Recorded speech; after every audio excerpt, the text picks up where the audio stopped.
भारत जोड़ो यात्रा पर निकले राहुल, लेकिन सचिन पायलट का दिल 36 टुकड़ों में किसने किया? सचिन पायलट को गहलोत नहीं बनने देंगे सीएम, इसलिए शाह ने सिंधिया को काम पर लगाया। राजस्थान कांग्रेस में महाभारत में शकुनी कौन? सचिन के साथ कब तक होता रहेगा अन्याय? कहते हैं बरगद का पेड़ ज्यादा पुराना हो जाए तो वो किसी और को बड़ा नहीं होने देता। कांग्रेस में सिंधिया को कभी मौका नहीं मिला तो बीजेपी के स्टार मंत्री बन गए। कांग्रेस ने हिमंता बिस्वा शर्मा को कुत्ते वाला बिस्किट खिलाया तो बीजेपी के फायर ब्रांड नेता बन गए। जितिन प्रसाद को सम्मान नहीं दिया तो शाह ने योगी सरकार में ताकतवर मंत्री बनाया। तो क्या अब सचिन पायलट के लिए बीजेपी में मंच तैयार होगा? क्योंकि अशोक गहलोत के रहते राजस्थान में सचिन कभी भी सीएम की कुर्सी पर नहीं बैठ सकते हैं। राजस्थान कांग्रेस में महासंग्राम छिड़ा है। अशोक गहलोत दिल्ली से लेकर राजस्थान की सियासत में बने रहना चाहते हैं। सोनिया गांधी उन्हें दिल्ली बुलाकर अध्यक्ष बनाना चाहती है। तो गहलोत सचिन सीएम न बने, इसलिए अपने गुट के विधायकों को साफ कह दिया है, अध्यक्ष मैं बना तो टिकट भी मैं दूंगा, फिर देख लेना सचिन किस किस को टिकट दिलाएगा।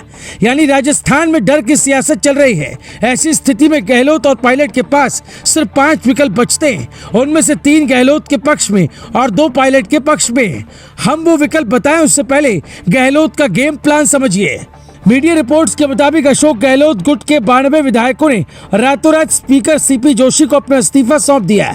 इस्तीफे के बाद जब सोनिया गांधी ने अजय माकन और मल्लिकार्जुन खड़गे को विधायकों से मिलने भेजा तो कोई मिलने को तैयार नहीं हुआ। आखिर में गहलोत से मिलकर दिल्ली लौट गए और गहलोत ने तो ये तक कह दिया कि अब हमारे हाथ में कुछ भी नहीं है, पानी सिर से ऊपर जा चुका है। लेकिन सवाल ये उठता है कि गहलोत अपनी सरकार क्यों गिराना चाहते हैं। इसे समझने के लिए आपको 2 साल पहले की कहानी समझनी होगी। दरअसल साल 2020 में सचिन पायलट ने महाराष्ट्र के एकनाथ शिंदे की तरह बगावत कर दी थी। तब सचिन पायलट के पास सिर्फ 25 विधायक थे। कहा यह भी गया कि पायलट सीधे बीजेपी के बड़े नेताओं के संपर्क में थे।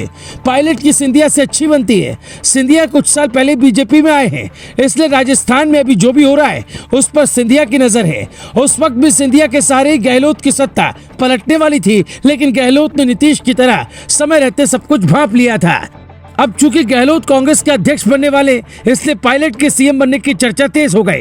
लेकिन गहलोत ने सभी विधायकों से इस्तीफा दिलवाकर आला कमान को ये दिखाने की कोशिश की कि अगर मेरे पसंदीदा विधायक को सीएम नहीं बनाया तो सरकार नहीं चल पाएगी।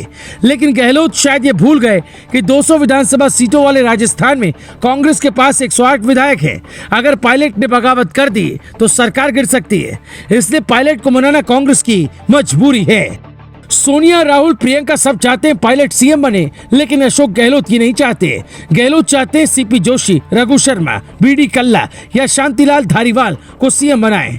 अगर गहलोत ने इस बार पायलट को सीएम नहीं बनने दिया तो उनकी सरकार गिर सकती है। बीजेपी के पास 71 विधायक है, अगर 30 विधायक भी पायलट ले आए तो सीएम बन सकते हैं। ऐसे में गहलोत को अध्यक्ष का लालच छोड़ सीएम बने रहना चाहिए या इस्तीफा दे देना चाहिए, जबकि पायलट को सोनिया, राहुल से बात करनी चाहिए, वरना बीजेपी के दरवाजे उनके लिए खुले हैं। राजस्थान बीजेपी अध्यक्ष सतीश पूनिया ने इस बात के संकेत अभी से दे दिए हैं कि पायलट के लिए बीजेपी के दरवाजे बंद नहीं हैं। इस बार अगर पायलट ने बगावत कर दी तो गहलोत का गेम प्लान धरा का धरा रह जाएगा। गहलोत खुद को जादूगर समझते हैं, लेकिन बीजेपी के चाणक्य अमित शाह के सामने गहलोत का कोई जादू काम करेगा, ऐसा फिलहाल बिगड़ते हालातों को देखकर तो नहीं लगता। राहुल गांधी भी ये जानते हैं कि सचिन पायलट के साथ शुरू से अब तक कितना अन्याय हुआ है, इसका जिक्र वो खुद भी कर चुके हैं। फिलहाल राहुल भारत जोड़ो यात्रा के नाम पर पूरे देश में घूम रहे हैं, लेकिन हो सकता है उनकी यात्रा के बीच ही राजस्थान कांग्रेस में टूट हो जाए और सिंधिया की तरह ही उनके दोस्त सचिन पायलट भी उनसे दूर चले जाएं। Bureau report, global Bharat TV.